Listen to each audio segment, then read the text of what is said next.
Buenas tardes, profesora. ¿Cómo va? Buenas Tardes. tardes, profesor. ¿Cómo me va? Bien, aquí muy feliz de poder haber conectado, aunque sea en este momentico. ¿Qué tal, profesora Carol? ¿Cómo le va? ¿Cómo está, profesora? Muy bien, Muy gracias. bien, mis mejores amigas de la adolescencia, vamos, pero todos le decimos Carol. Entonces, ¿qué lleva Carol?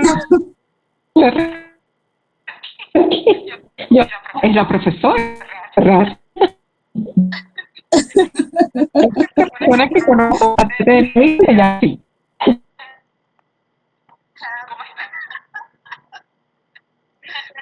Claro, ¿Cómo está? esperemos que Ay, no, las conexiones de hoy sean buenas genial. porque aparentemente viene lluvia. Claro, sí, Sí, tenemos siempre es un ya a tema. nuestros Y bueno, estudiantes conectándose. He pasado el recordatorio y ya comenzaron a conectarse. Bueno, ya estamos Perfecto. ya Ya prácticamente en estamos la ya hora. prácticamente en la hora, profesoras, profesores, también para ¿quiere el iniciar la profesor competición. Guía? ¿Quiere que empecemos? Sí, profesora, ya son las Sí, sí, 11:20 profesor. y sí, podría ser, porque aquí. Ujú.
Sí, profesora, muchas gracias. Estoy ahorita dentro de la computadora.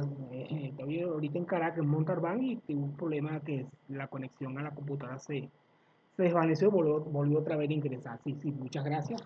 Estoy en esto, estoy a través de doble conectividad, tanto como la laptop y con el teléfono a la mano, ¿no?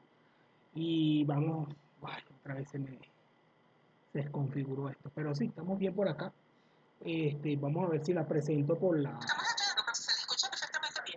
Ok, no es el detalle, estoy viendo acá que voy a hacer que tengo acá la presentación. Mientras tanto que se arma acá la cosa en la computadora, ya no la había abierto.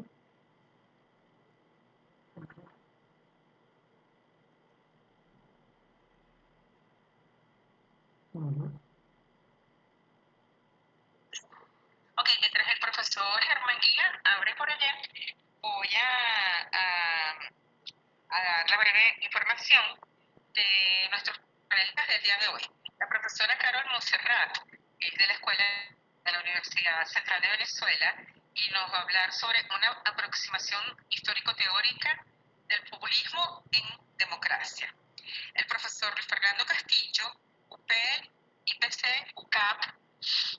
va a disertar sobre historia electoral venezolana, observaciones en torno a un contexto de grandes dificultades abarcando el periodo 1936-1947. El profesor Bernardino Herrera, del Instituto de Investigaciones de la Comunicación de la UCB, tiene un título para su ponencia que nos ha dejado a todos, por supuesto, con la intriga de qué se trata esto. Su intervención la tituló "Se reserva el derecho de admisión". Y finalmente, el cuarto panelista va a ser el profesor Alejandro Rodríguez, UPEL IPC, que va a exponer sobre de la participación a la delegación, evolución de la cultura política en América del Sur. Profesor Germán Guía, adelante, gracias a todos.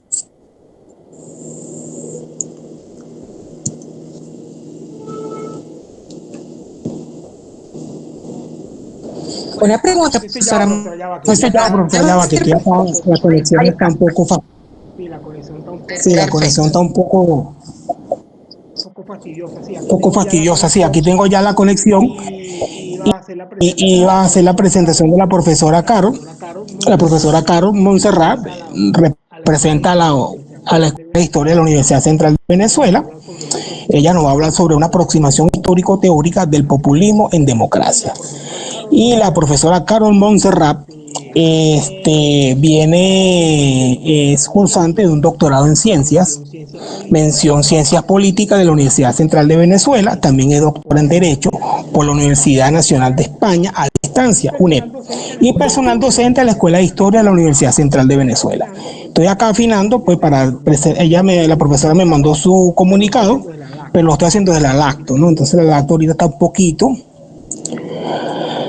como la conectividad, esto que estamos con fibra óptica con ciertas dificultades. Ya voy a presentar ya conectó. Profesora, puede iniciar sus Sí, operaciones, profesora. profesora, puede iniciar sus operaciones, profesora. Ya creo que está, digamos, presentando. Profesora, tiene 10 minutos, por cierto. Cada ponente tendrá una exposición de 10 minutos.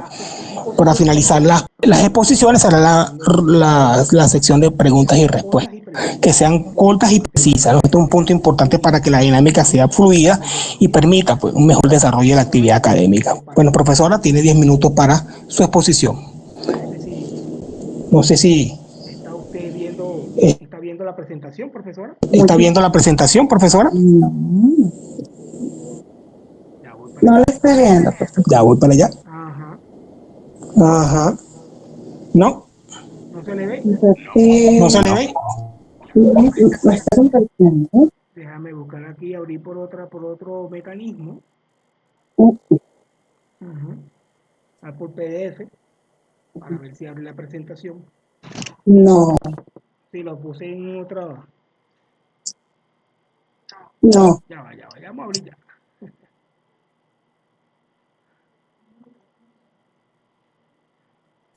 Sí, ya vamos a abrir ya, profesora. Sí, ya vamos a abrir ya, profesora, que estoy aquí abriendo la tengo abierta en otro punto, pero la conexión en la computadora se me cayó. PDF. Abriendo por PDF.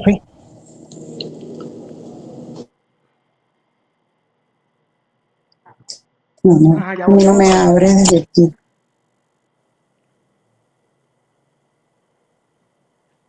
Uy, cuando las cosas se ponen un poquito tediosas, ¿no?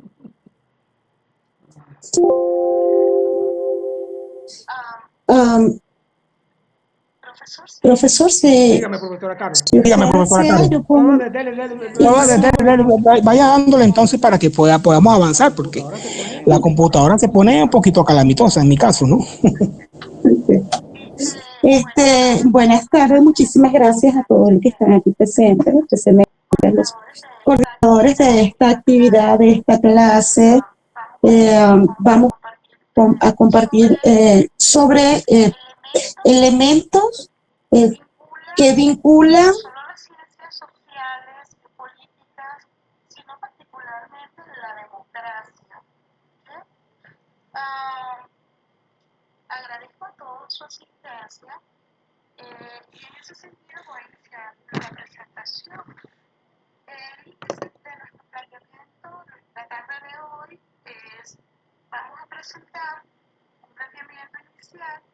sobre algunos elementos que han caracterizado el populismo.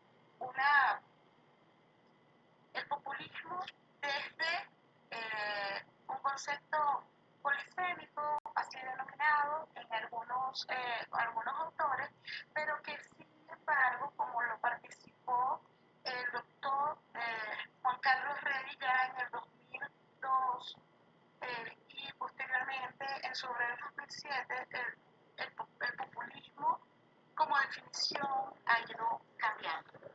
¿Okay?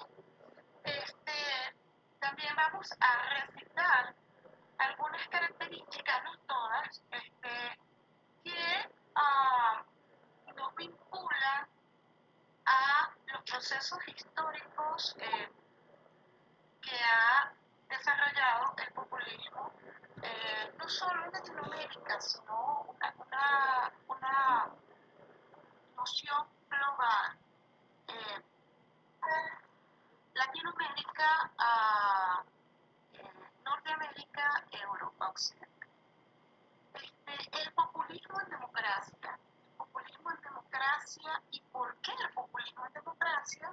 Las influencias de las redes sociales y la inteligencia artificial en el manejo del populismo y algunas breves conclusiones. Nuestro planteamiento inicial lo partimos desde un interrogante. El populismo es una configuración de un nuevo modelo de hacer política, una nueva manera de hacer política, o es un estilo político. Responde a una fenomenología o a un relato político. El populismo requiere de la democracia como sistema. En líneas generales, nosotros le había realizado un resumen con un enfoque comparativo de algunas concepciones, algunas aproximaciones del populismo. Esa visión fenomenológica planteada por Canoa, miren que engloba al populismo como un fenómeno, pero como un fenómeno social y político, y que de alguna manera las críticas se daban por incluir desde el populismo agrario a el populismo que se desarrollaba en Estados Unidos o que se ha desarrollado en Latinoamérica. Por otra parte, Proust Hammond ha catalogado el populismo como una forma de hacer política. Y como esa forma de hacer política, mi maestro Alberto Nava también me ha considerado que el populismo es una forma de hacer política. Sin embargo, Germani nos comentaba que en 1979, viviendo Latinoamérica, particularmente Argentina, los acontecimientos que vivía, Germani nos planteaba que el populismo es una forma de autoritarismo con un movimiento policlasista. En la tónica de aquellos años también planteaba Ditela que el populismo planteaba una colisión política anti-status quo, es decir, una coalición política que iba en contra de lo que estaba planteado de las instituciones. Sin embargo, durante más de una década, Ernesto Laclau planteaba un análisis del populismo desde un desconocimiento de los elementos peyorativos del populismo y, en particular, hablaba de una incorporación de las clases sociales excluidas, de una incorporación de esas clases sociales que demandaban condiciones específicas. Sin embargo, él trata de desarrollar unos elementos que son referencias para estudiar el populismo y lo enfoca como una categoría ontológica con su significante que no debe ser planteado ni de lo ideológico ni de lo político, porque el populismo no está impulso en una ideología. Entonces, habla él de la lógica de la formación de las identidades. También Carlos de la Torre nos planteaba la necesidad de un relato y la construcción de una retórica. Por supuesto que entre uno de los hallazgos que hemos ubicado en las últimas publicaciones, encontramos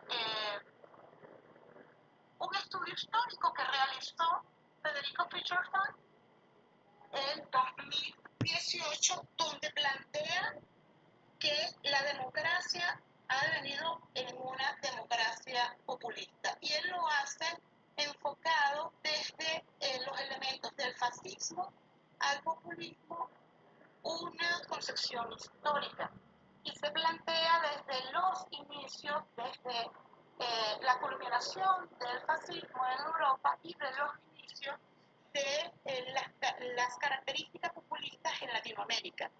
Brasil, México, Argentina, y vincula un inicio formal del populismo en Latinoamérica con Perú. Sin embargo, las tres últimas obras que me han llamado la atención están constituidas por elementos ontológicos, filosóficos, como el de José Luis Villacañas, que plantea que el populismo es un producto político, que se plantea construir un pueblo, que ese pueblo es sujeto de soberanía y que se opone a una minoría oligárquica constituida. Y José Luis Villacañas se enfoca en el estudio de Ernesto Laclau. Wood y Rovira en el 2018 también han publicado una obra que se refiere, una breve introducción al populismo, que refiere específicamente a catalogar el populismo como una ideología débil, una ideología delgada, que se va a completar con la ideología política que se anexiona. Y en eso se presenta pues una característica del populismo que hemos venido revisando a lo largo de estas décadas en la bibliografía, y es que el populismo no tiene ninguna vinculación ideológica en el sentido de que puede plantearse desde el populismo conservador, nacionalista, el populismo neoliberal, el populismo de izquierda, de manera que esa ideología delgada que plantea Rovira pareciera fundarse también en el término del pueblo soberano. Ese término del pueblo soberano que va en contra de la élite, pero que se vincula a un líder. Ese líder es otra de las características que hemos conseguido, que es el líder mesiánico. Con el permiso de la doctora Carolina Guerrero, escribió sobre el líder mesiánico, en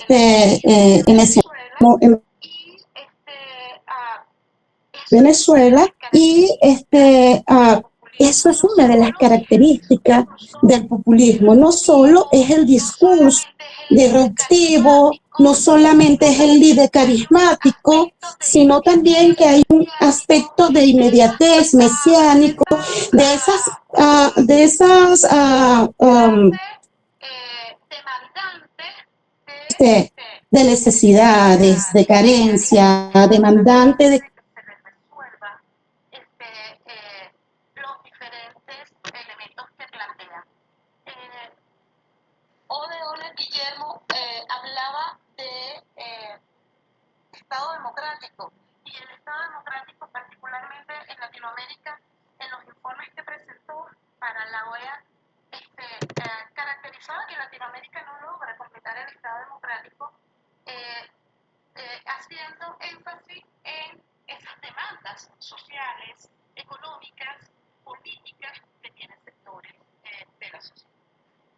Por otra parte, Berlusconi nos refiere a ese vínculo que tiene la democracia con el populismo, pero que esa expresión democrática puede ser una alternativa, y habla de un híbrido que puede convertirse en un híbrido de las representaciones, de la representación democrática. Allí también Enrique Krauze nos habla cuando se irrumpe en contra de la institucionalidad democrática, ¿cuáles son los riesgos de la democracia? Cuando se irrumpe en cuanto a los principios democráticos, la alternabilidad, la institucionalidad, el Estado de Derecho. Pero particularmente hoy día también se hace referencia a la necesidad de tener presente cuáles son los efectos que tienen las redes sociales, la inteligencia artificial, la fake news, la posverdad, en el ejercicio de la política y en ejercicio de esta política particular que ha sido denominada populismo. Entiendo que yo estoy en la hora, entonces, en unos minutos, y entonces quería referirme a unas breves conclusiones con relación a estos elementos que van de la mano de la democracia, porque el populismo requiere de la democracia para avanzar. Se vale de los elementos democráticos, del sistema electoral, del sufragio, para avanzar. Entonces, algunos autores han precisado, entre ellos de la Torre, han precisado la vinculación que tiene el populismo con incorporar a ciertos sectores de la sociedad que habían sido excluidos, pero también es necesario fortalecer la democracia, los principios democráticos, la alternabilidad, evitar las reformas constitucionales que limitan la alternabilidad en el poder, que limitan los sistemas electorales y la garantía del sufragio, tanto activo como pasivo. Requiere la sociedad de una formación política, no solamente académica, una formación política de los elementos que tienen que ver no solamente con los partidos políticos, sino con los principios democráticos. Que no es perfecta, pero la democracia nos ha mantenido con relación a libertades y derechos fundamentales que han sido conquistados por los ciudadanos. En todo caso, el fortalecimiento del Estado de Derecho, ese Estado que se sumerge en el sistema jurídico, pero también la búsqueda de cubrir las carencias, las necesidades de la sociedad, tanto económicas como sociales, las brechas que están vinculadas al Estado democrático. Otro de los elementos que se llevan en esta conclusión es la observancia de las instituciones del Estado, porque esas instituciones, cuando son irrumpidas por los elementos populistas, pues degeneran las características y los principios democráticos. Bueno, sí, profesora, ya está por cerrar, por favor, pues dele ya sus palabras finales.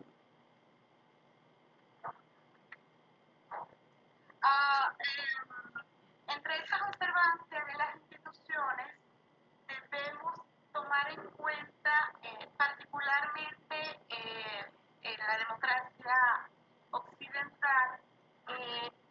latinoamericana la gran trascendencia, el gran peso político que tiene el Ejecutivo. Y por ello, la demanda de la autonomía de los poderes públicos, garantizando la institucionalidad y el libre ejercicio e independencia de cada uno de los poderes.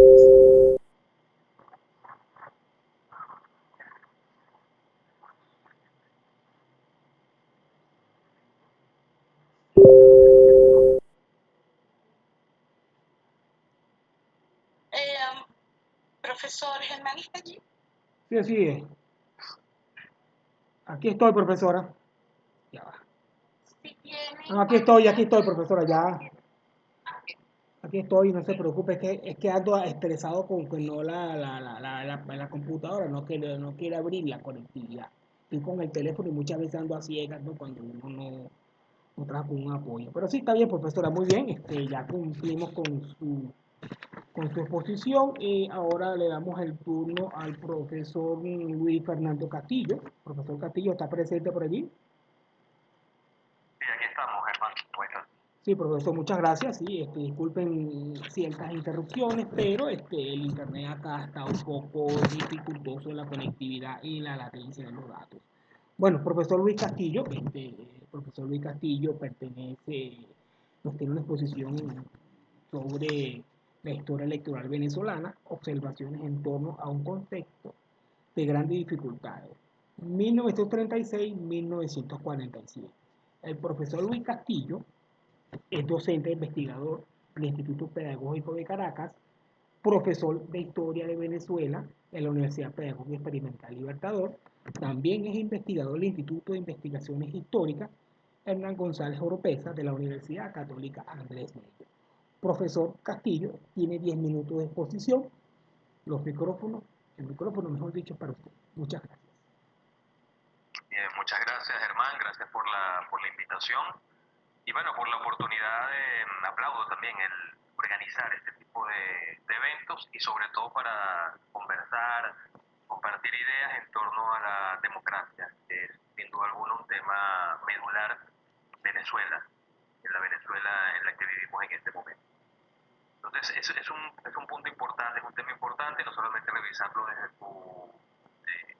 de las interpretaciones políticas, sino también las revisiones históricas, es decir, dónde nace la democracia en Venezuela, qué tuvo que suceder para que Venezuela en algún momento tuviese la oportunidad de sentir la estructura democrática en todos sus sentidos. Y bueno, también la historia nos permite entender por qué debe haber una lucha y una recuperación de la estructura democrática venezolana. Como bien lo dijo el profesor Germán, vamos a comentar un poco un artículo que salió publicado en la revista Tiempo y Espacio, titulado Historia Electoral Venezolana, observaciones en torno a un contexto de grandes dificultades, 1936-1947. Y bueno, vamos a ver también por qué estas dos fechas, por qué estos dos extremos de 1936-1947. Por el tiempo, obviamente no vamos a hacer una revisión completa del artículo, pero sí voy a hacer énfasis en uno de los elementos que se trabajó dentro del artículo y que tiene mucha relación con la historia electoral venezolana, con la construcción de la ciudadanía venezolana y, por supuesto, con todo este tema que vincula a la democracia. En principio, fíjense, 1936, 1937, 1936, un año importante. Lo es el anterior también, 1935, porque muere Juan Vicente Gómez, una figura icónica de la historia política venezolana, es una figura dictatorial, es una figura pretoriana también, y que controla la política en Venezuela y que, por supuesto, evita el surgimiento efectivo un sistema democrático en el país. Y 1947 es todo lo contrario, es decir, el 36 significa apenas el sacudirnos las condiciones, las características de una estructura dictatorial. 1947 es una especie de alborada, de puerta abierta, de ventana abierta hacia la democracia, porque el 47 y el año anterior, 46, se realiza una triada de procesos electorales. No con esto quiero decir que solo las elecciones garantizan la democracia, pero se realizan tres procesos electorales muy importantes en Venezuela, y uno de ellos, por supuesto, termina llevando a Rómulo Gallegos como presidente electo por las mayorías de todos los venezolanos. Y con respecto a eso, el tema de los ciudadanos, fíjense, para 1936 la idea de la ciudadanía en Venezuela, la estructura ciudadana En Venezuela, la estructura ciudadana en Venezuela está incompleta. Y está incompleta precisamente porque, por las condiciones como se desarrollan los procesos políticos, pero está incompleta también porque no hay participación de las mujeres. La mujer no es entendida como un ciudadano activo realmente, que participe, que pueda participar en procesos electorales, que pueda ser candidata, por ejemplo. Eso no ocurre en 1936. ¿Qué es lo que sí ocurre en 1936? E incluso todavía en 1935, a escasos horas de que termine el año 1935, sucede algo maravilloso. Y es que las mujeres asumen que es el momento de participar políticamente, de despertar, de sacudirse toda esta opresión que ejerció el sistema político de Juan Vicente Gómez. Gómez muere un 17, o por lo menos esto es lo que establecen los registros oficiales, muere un 17 de diciembre de 1935, y con su muerte van a ocurrir varias cosas, ¿no? Van a aparecer textos, como por ejemplo el de Arturo Uslar Pietri, y ese tema de sembrar el petróleo, que si lo leemos con cuidado nos pudiésemos preguntar si esa editorial hubiese sido escrita con Juan Vicente Gómez aún en vida. Probablemente no. Otra cosa que ocurre también es que las mujeres empiezan a organizarse y a presentarse como grupo, quizás no político en el sentido de que quieren tener una actuación con partidos políticos, ser candidatas, etcétera, pero sí como un grupo que está exigiendo ciertas reivindicaciones sociales que las encontraron totalmente anuladas con la presencia de Juan Vicente Gómez en el poder. ¿Y qué va a suceder? Bueno, estas mujeres le escriben una carta a Juan Vicente Gómez, a Eleazar López Contreras, que había asumido el poder. Le escriben una carta el 30 de diciembre de 1935, y entre las cosas que están solicitando en esa carta, por ejemplo, no ser despedidas de su trabajo cuando queden embarazadas, agua potable para los niños, leche para los niños, educación, formación, etcétera. Aquí todavía no están pidiendo derecho al voto ni nada por el estilo, pero están marcando una posición sobre su presencia como ciudadanos. Ese grupo que escribe esa carta, que firma esa carta y se la entregan a Eleazar López Contreras, organizando en una serie de grupos, la agrupación cultural femenina, la agrupación venezolana de la mujer, más adelante Acción Cultural Femenina, entre otros movimientos, y cada uno de ellos con un objetivo muy importante, y es la construcción de la figura ciudadana de la mujer en esa Venezuela, en ese contexto. Ese grupo de mujeres que se organizan en estas distintas agrupaciones, estas distintas instituciones, van a realizar una serie de presiones importantísimas, como por ejemplo la reforma del Código Civil en Venezuela. El Código Civil en Venezuela establecía básicamente que la mujer no podía, por ejemplo, ser testigo en un juicio. Básicamente no tenían autonomía. Riendas económicas las lleva el esposo, o el hijo, el hijo o el padre, pero nunca la mujer. La mujer no tiene capacidad para tener autonomía financiera. Es vista como una menor de edad hasta la muerte. Y estos grupos hacen tanta presión que logran hacer una reforma parcial del Código Civil en Venezuela. Más adelante solicitan incluso tener la posibilidad de presentar sus criterios con respecto a las estructuras y las leyes electorales en Venezuela, solicitar incluso la reforma de la Constitución ante el Congreso en 2 ocasiones. El Congreso a solicitar reformas constitucionales que no tuvieron, por supuesto, gran acogida dentro de los senadores, aunque hombres como Jovito Villalba, como Andrés Eloy Blanco, defendieron la figura del voto femenino en Venezuela. Aparece también dentro de la estructura de lucha de las mujeres, por ejemplo, el Correo Cívico Femenino, que era un pequeño periódico que tuvo apenas 18 ediciones, 18 entregas de este periódico, pero que tuvo un total de 80.000 ejemplares que se divulgaron por el país. Y tenía algo muy interesante, y es que no se vendían en los kioscos, sino que las mismas mujeres los pedían a través del correo. Tenían que entregar la cantidad de estampillas necesarias y les llegaba el correo. Y el correo este correo cívico femenino que contenía una internacional de la mujer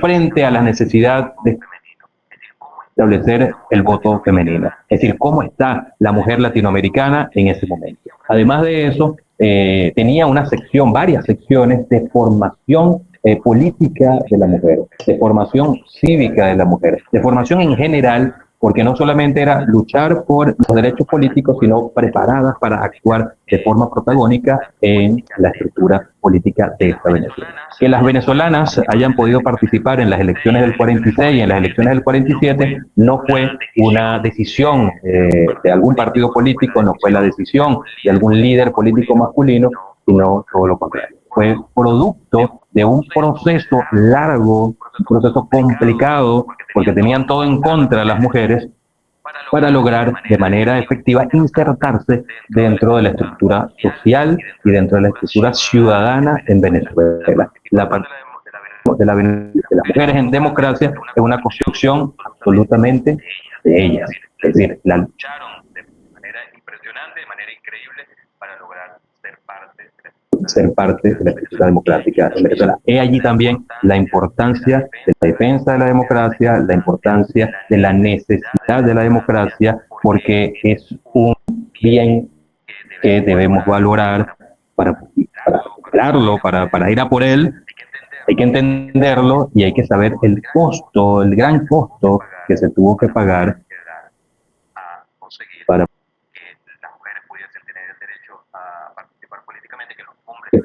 que la mujer derecha a participar políticamente, es decir, heredamos una estructura democrática. Ahora nos toca hacer eso mismo que hicieron ellos en el 36, quizás con mayores dificultades, porque aparecen otros conceptos políticos más complejos más allá de las dictaduras, pero que es un escenario importante, y por eso yo quería traer a colación este punto en particular del artículo, porque veo que hay muchos jóvenes acá, y la idea es también ser parte de la lectura aleccionadora y de análisis y de interpretación de aquellos contextos pasados y del contexto que estamos viviendo en la actualidad. Muchas gracias. 10 minutos con 27 segundos, profesor Germán.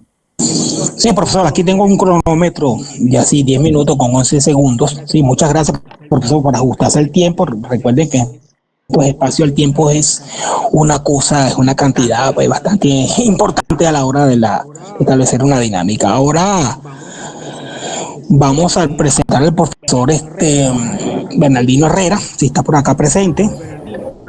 Profesor Bernardino. Aquí estoy. Se escucha, ¿no? Profesor Bernardino, muy bien. La presentación, aquí la tenemos. Si es que estaba, como le expliqué, estaba fallándome la conexión en la computadora. Ahí se disparaba, volvía. Ahí se disparaba, volvía, regresaba y ahora se estabilizó. Muy bien, muchas gracias, profesor.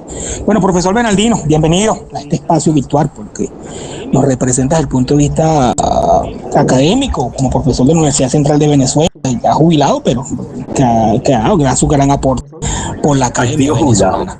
El profesor Bernardino Herrera, La exposición se llama Se reserva el derecho de admisión. Veremos que no dirá el profesor. Admisión.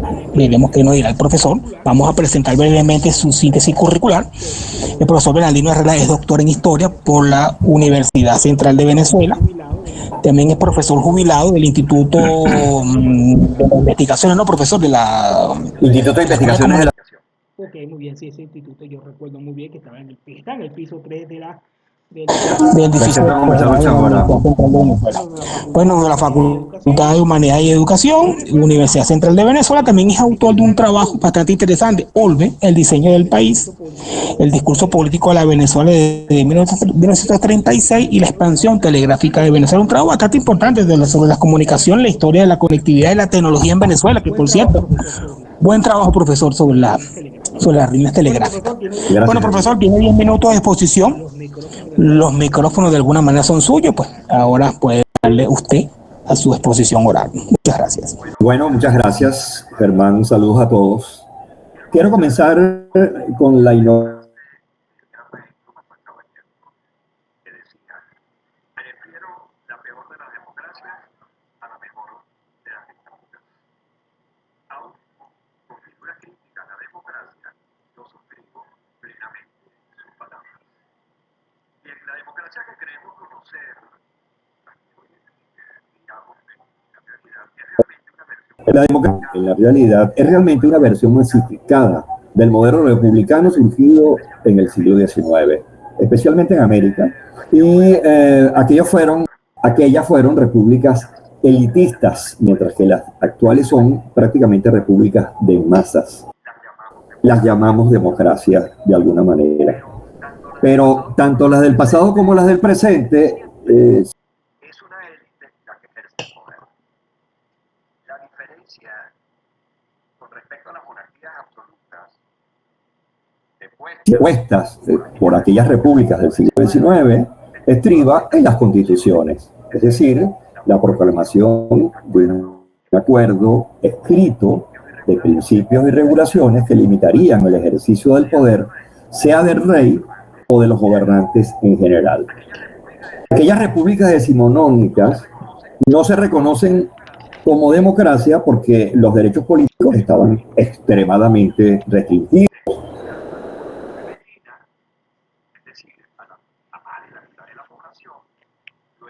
Se excluía a la población, luego a los analfabetos, es decir, a la gran mayoría de la restante población masculina, y por último, a quienes no poseyeran un ingreso mínimo requerido que en aquella época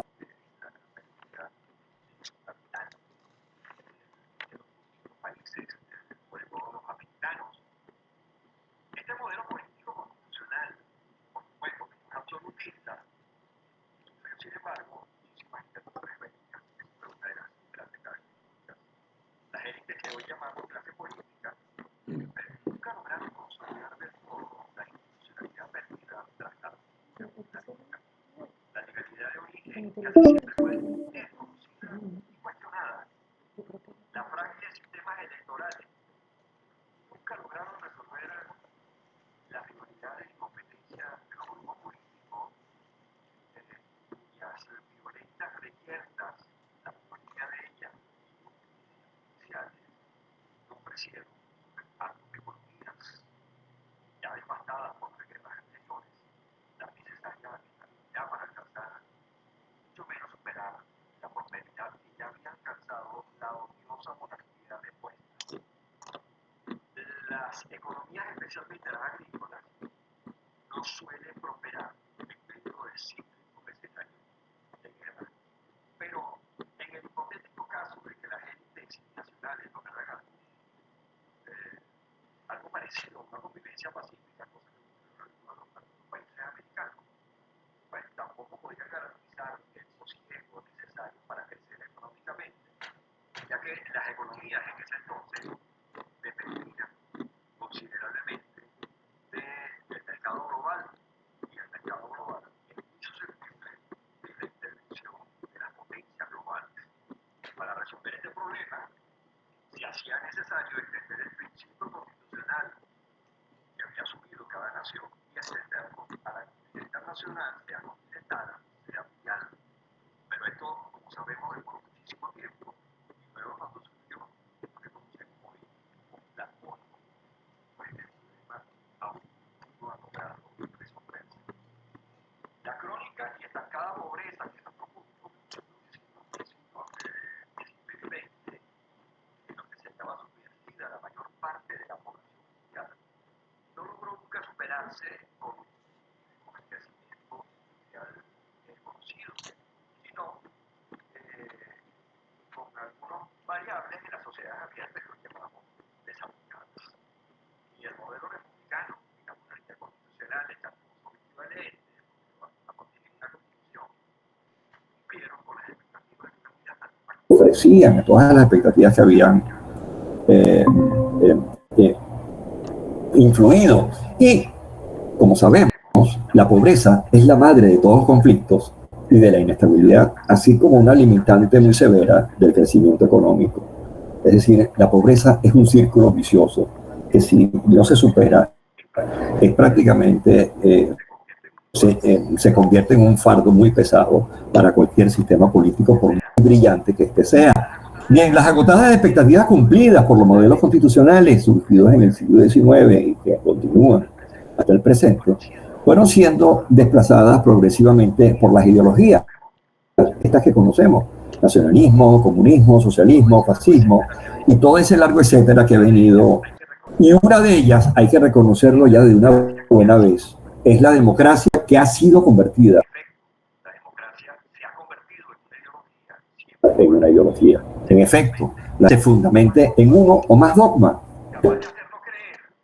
capaz de hacernos creer que una vez dentro de la democracia, una vez adoptada, una vez que ya disfrutamos de un sistema democrático, pues esta va a garantizar para siempre la libertad y el bienestar resultante de una sociedad abierta. Pero como todos los dogmas, pues se niegan a comprender y mucho menos a aceptar cuando ya hemos perdido la democracia y todavía estamos a la expectativa de volver a recuperarla. Las expectativas se hicieron masivas con el paso de formidables cambios industriales, como ya sabemos, obligando